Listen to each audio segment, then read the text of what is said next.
Hey guys, this is John, and I'm doing something a little bit different today. I'm playing Computer4-IMPOSSIBLE on chess.com. This is a 10-minute game with a 10-second increment, and I'm going to see how I do against the mighty Computer4-IMPOSSIBLE. The engine is playing a Queen's Gambit decline, and I'm going to play Knight c3.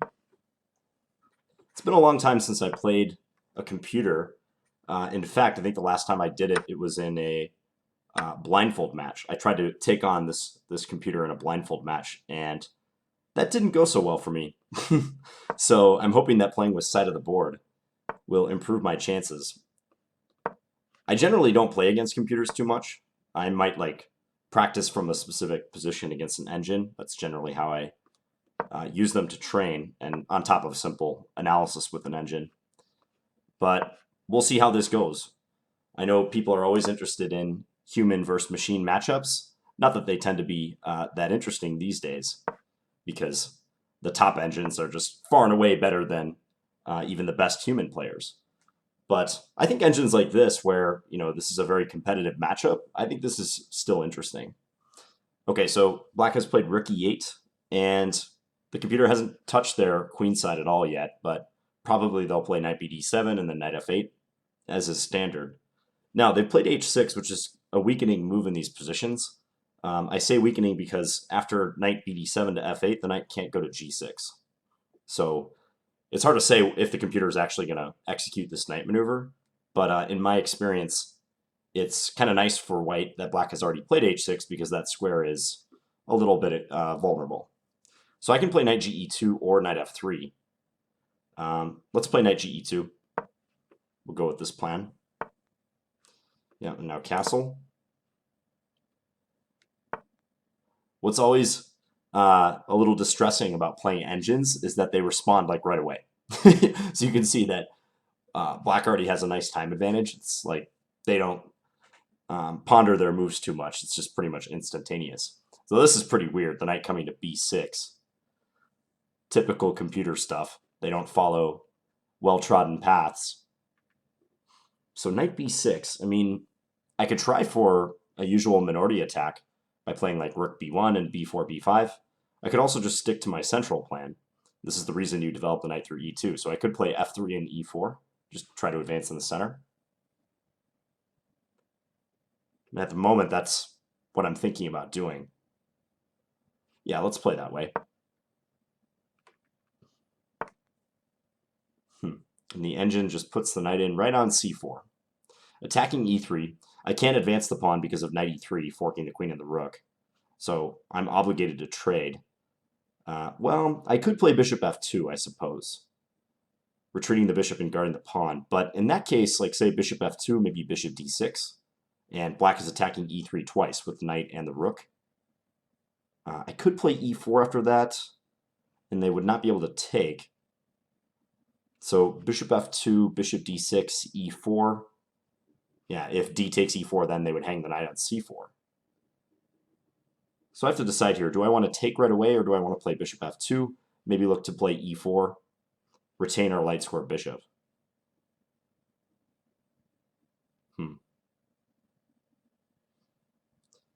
Taking would be the simplest, but I kind of want that light square bishop. I think I might miss that piece later.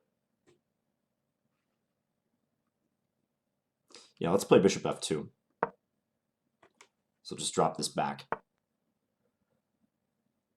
I don't have any special anti-computer strategies that I employ. I've never been a big fan of that. I just try to play my usual game and just look at it as a learning experience. Some people will intentionally go for closed positions because it's well known that computers do not understand closed positions. Computers don't understand anything, but they don't play closed positions well. So queen b6, this is just an outright attack on b2. So if I play b3, what is the engine going to play? Because that just kicks the knight back, and I can look to play e4 thereafter. Yeah, I don't really see the point of queen to b6. I mean, b3, knight a3, I can just play queen c1. If I play rook b1, then I might have trouble playing b3 later because knight a3 will always fork the queen and the rook. All right, so let's do this. And The engine does play the knight into a3. Okay, so now queen c1 or queen d2. Queen c1 strikes me as the best move because it eyes the knight, and also it stays out of any pin. Like queen d2, I'm a little worried about bishop b4 with the pin. So let's go for this square. So a human would be concerned about bringing a knight into a3 like this. Basically, this entire knight operation is something I don't know a human would even conceive of. Bishop b4, black continuing to play aggressively. So if I play e4 and break, let's say pawn takes e4, then f takes e4, knight g4 could be bothersome. So e4 might be premature. Although I could play e4, pawn takes, and then knight takes, but I give myself an isolated d-pawn in that case. Not sure I want that. I could play h3 just as a way to prepare e4, because h3 sometimes overprotects the g4 square. So maybe I should do it that way. Yeah, let's play h3. It looks like I'm being excessively cautious, but I'm just trying to anticipate where the engine will be looking for counterplay opportunities. Okay, so the knight comes back to b5, opening or offering to open the c file. Should I take? So a straightforward line here would be knight takes b5, c takes b5, e4, or just e4 directly if I don't want to trade on b5 first. Knight takes b5, c takes b5, e4. D takes e4, f takes e4. Ah, no, that would just lose a pawn. I have to be aware of that. Yeah, knight takes b5, c takes b5, e4. My knight is no longer on c3, so it wouldn't be supporting that pawn advance. That's important. Okay. So how do we adjust for this? Knight a4 attacking the queen, they'll just retreat, like queen d8 or something. And I still can't get e4 in. I want to achieve that pawn break. a3 maybe, just trying to back off the dark square bishop.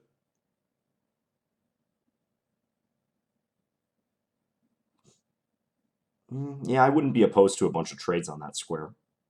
Okay, let's try a3. See if they'll swap. They do, they swap once. I'll take this way. And they're going to retain that dark square bishop. Okay, so now this pawn's under attack. Rook b1 or b4. b4 would be the standard move to kind of clamp and initiate maybe some minority attack play, b5. But is b4, a5 a problem? Hard to say. b4, a5, knight a4, queen c7, b5, or knight c5 maybe, probably b5. Rook b1 could be safer.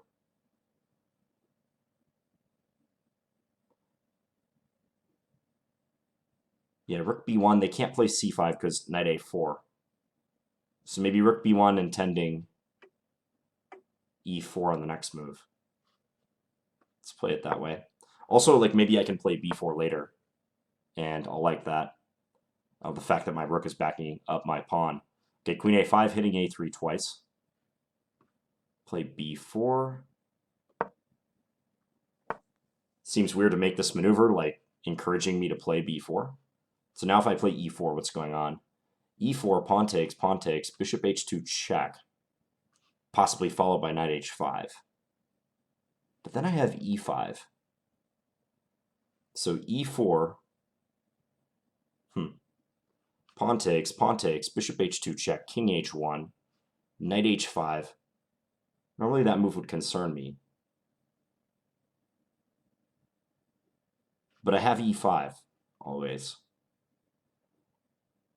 All right, this is kind of critical, but e4 looks so consistent.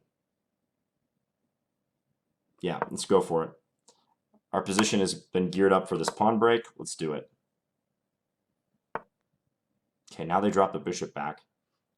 Queen c2 probably. Yep, let's go here.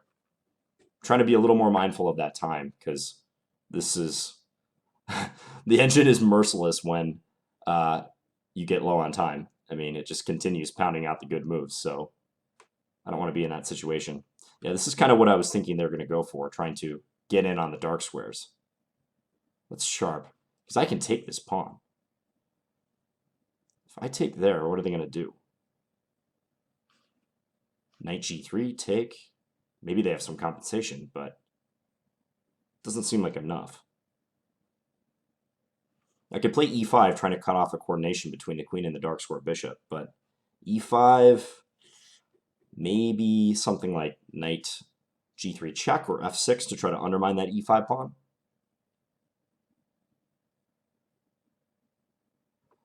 I mean, I don't see a refutation of e takes d5, so that's why I'm prioritizing that move.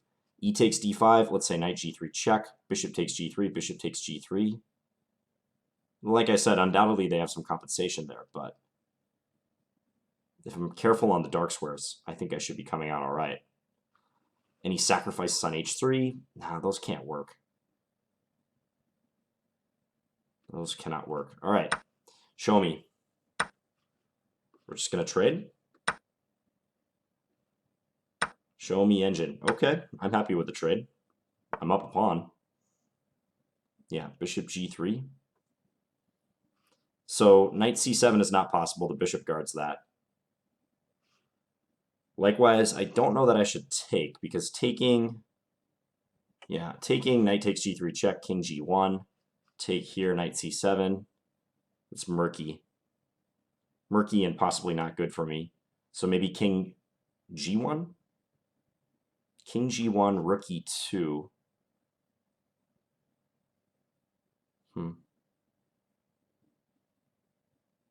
King g1, rook e2.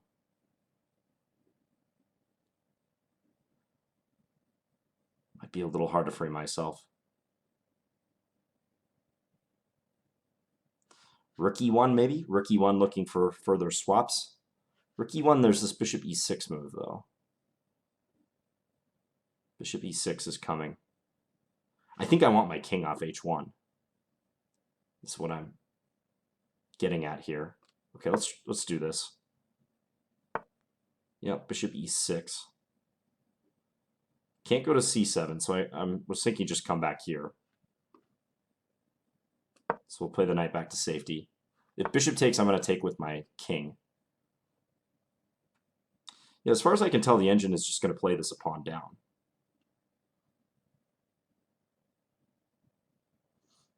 Bishop e4 attacking b7. Bishop e4, bishop takes, bishop takes. My bishops are lined up, but that seems all right. Okay, let's do it. Rook d8. Unafraid of the capture on b7. Bishop takes b7, rook takes d4, knight g4. Or d5. d5 they can take, and they're going to win that pawn back. I could play rook bd1 to be safe, but taking b7 just seems like the thing to do. Okay, so let's do that.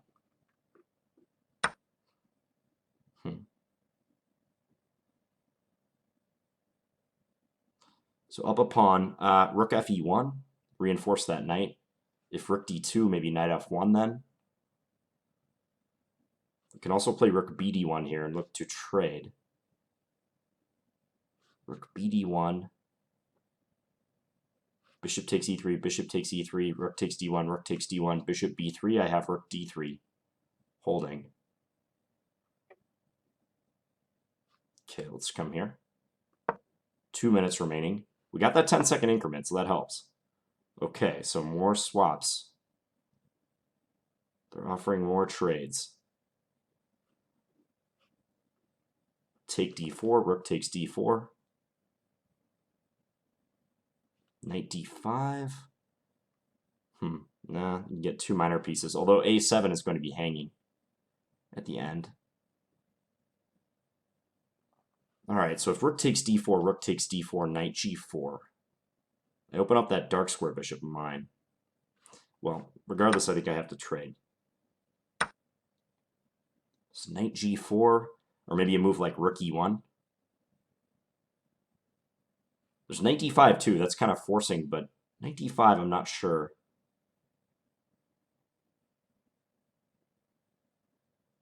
I win a7 at the end of that line. What about knight d5, rook d2? That also looks good for me, though. Knight d5, rook d3?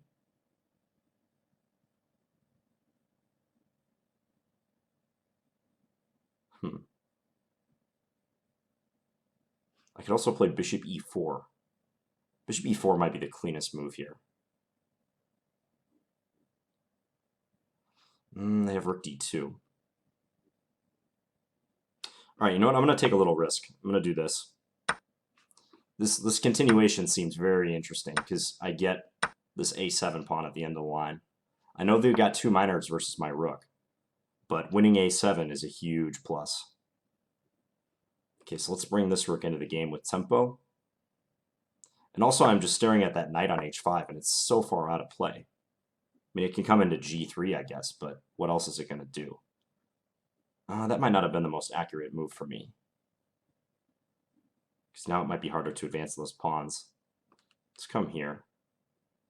I want to go b5. The engine is putting a stop to that. Rook d1. Okay, let's try rook d1. Looking to go rook d5. Just goes back. Okay.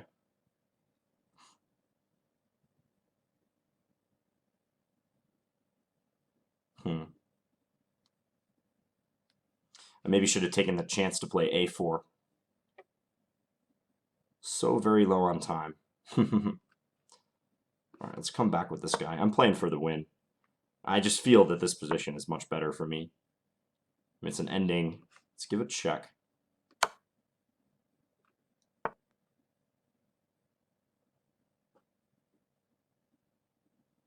Rook c8. These bishops are controlling a lot of territory, though. Rook c8. Bishop b7. Okay, let's do that, though. Bishop d7 instead. I wasn't expecting that. So now I thought I could come here. Looking to play rook a7 or maybe a4. Start marching. Okay. King f1, bishop b5. But then a4.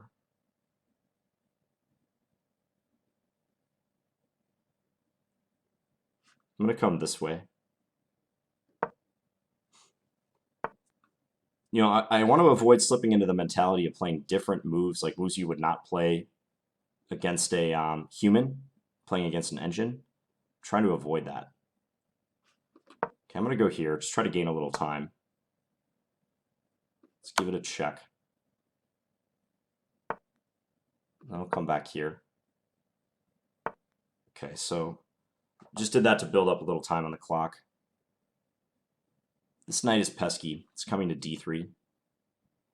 If a4, knight d3, attacking b4, attacking the bishop.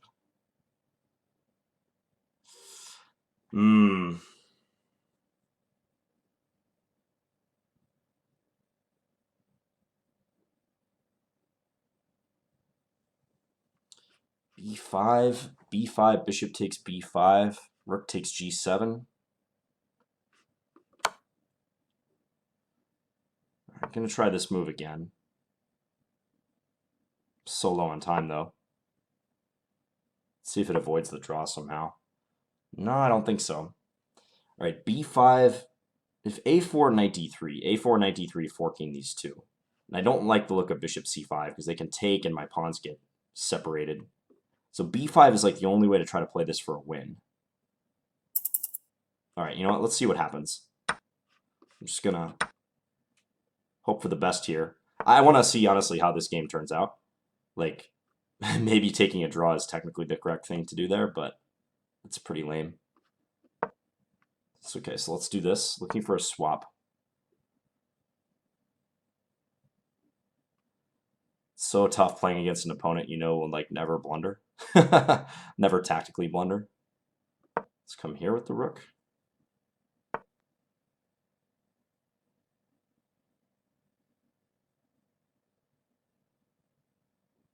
His pawns are guarded. The A pawn is blocked. Just going to play a waiting move. Just going to try to corral that pawn. Therefore, let's come over here.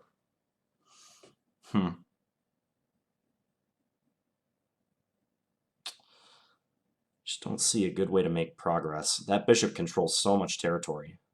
It really does. Okay, rook c7. Let's go back.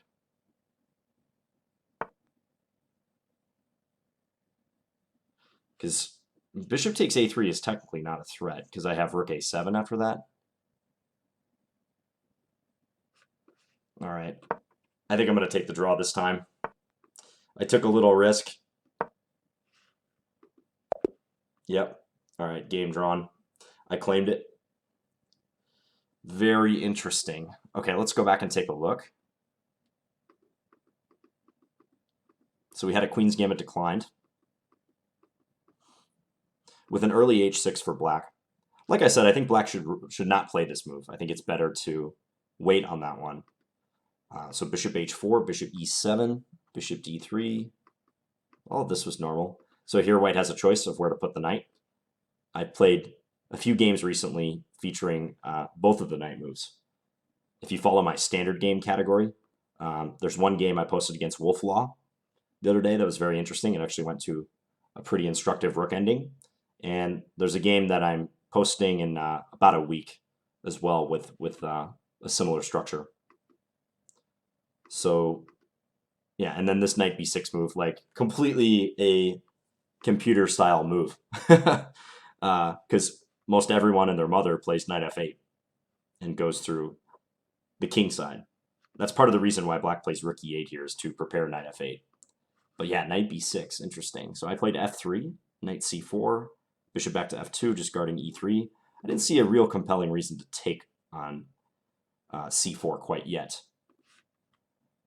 So bishop f2, queen b6, attacking b2, so I just played b3. Yeah, and to a human eye, it seems like black is getting totally sidelined here by putting the bishop on b4 and the knight on a3.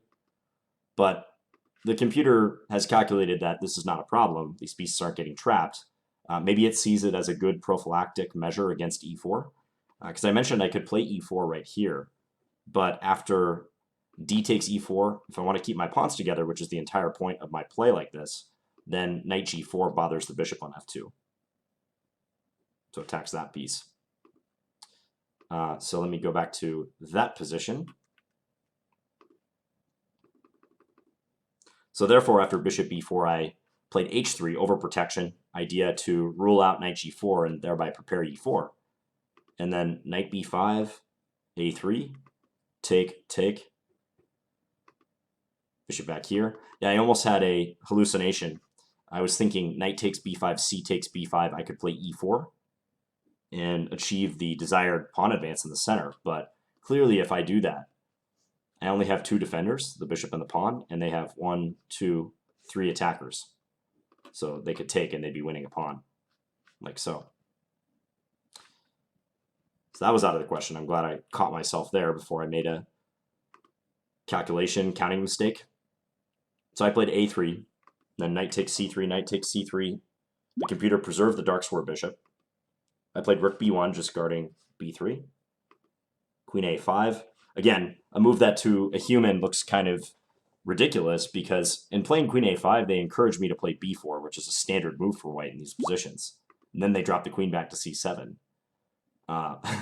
Like, this is another frustrating thing about playing computers. It's like you can elucidate as a human like why the moves that the computer is making should not make sense and do not follow logically. As opposed, here they could have played queen c7 immediately. They didn't have to provoke me into playing what appears to be a good move. But it doesn't matter, because the only thing that really matters is the objective strength of the move. It's kind of like playing a human opponent who happens to be good and maybe even better than you. But when you try to analyze the game with them, like they just spout nonsense, and you're like, how could I ever lose to this guy? How is this even a good player? They're talking about stuff that doesn't even make any sense. Yet they're like playing good chess moves and they're winning games. That's what it feels like to play a good engine. E4, bishop h2 check.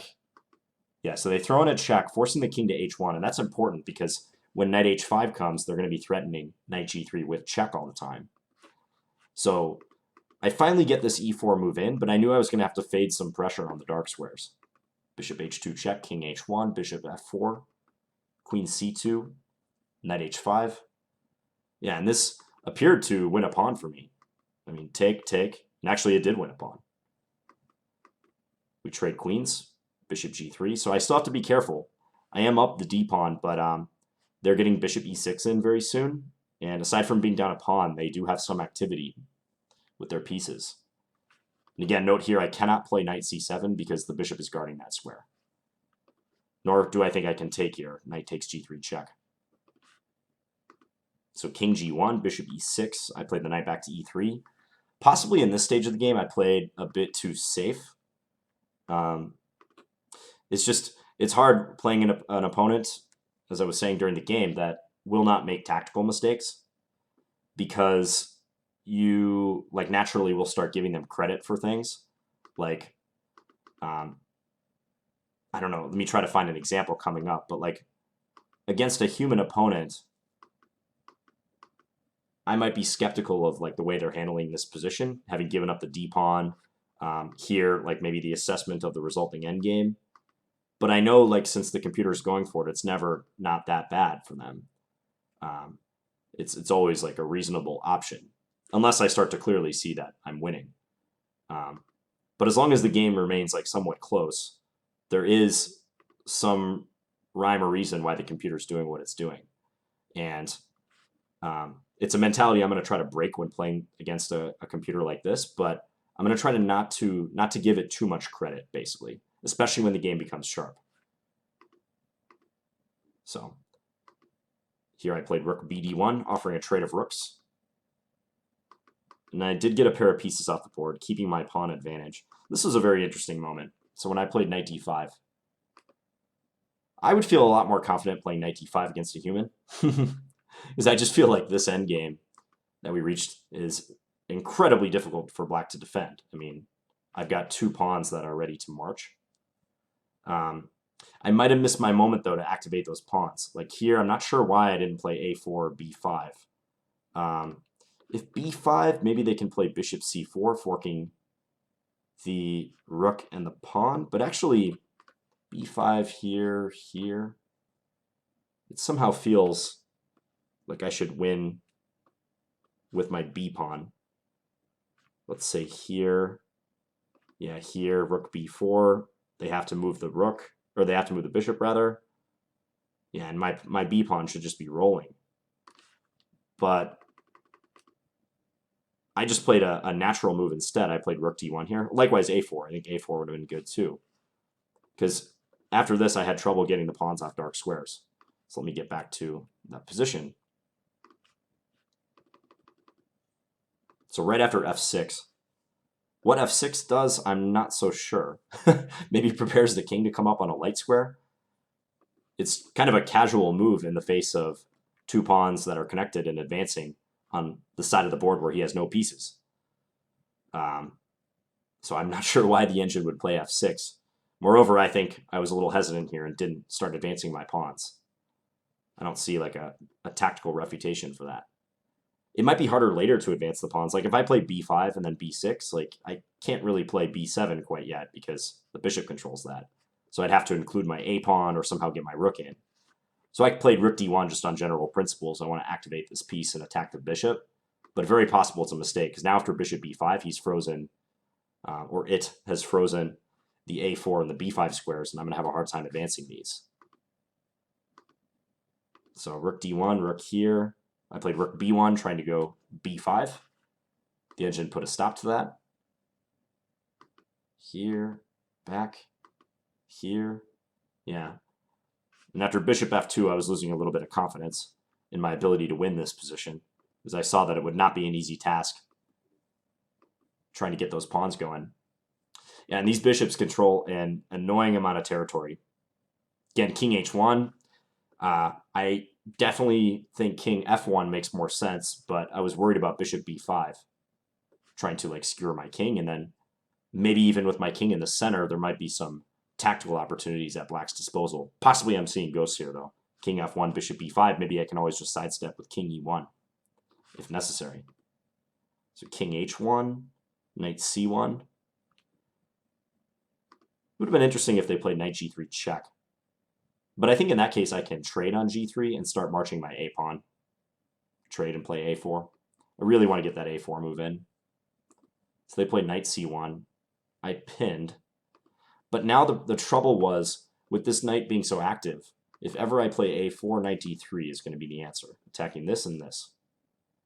And if I don't want to lose the b4 pawn, I would have to play bishop c5 and allow this to happen. And then I have to be super careful. I mean, I think I could easily lose this pawn.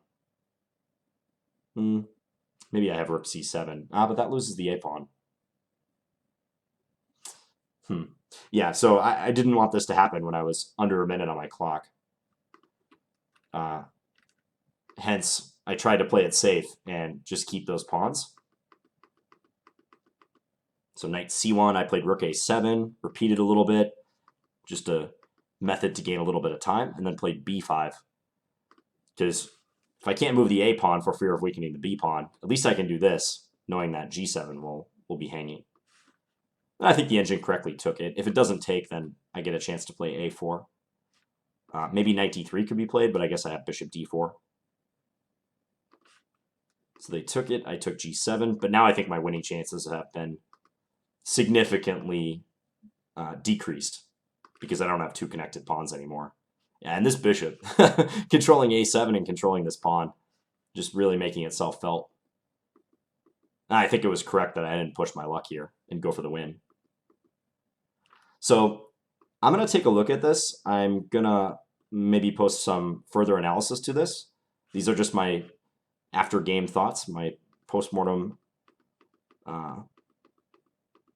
thoughts about this game. And we'll see if I had significant winning chances. I'm guessing that if I did, it probably was at this moment right here, when I had the best chance of moving the A or the B pawns, and not rook d1. All right, and I plan to play this computer more coming up, so stay tuned for further games against Computer4-IMPOSSIBLE on chess.com. Hope you guys enjoyed it. I'll be back tomorrow with another video. Thanks for watching, guys. Bye.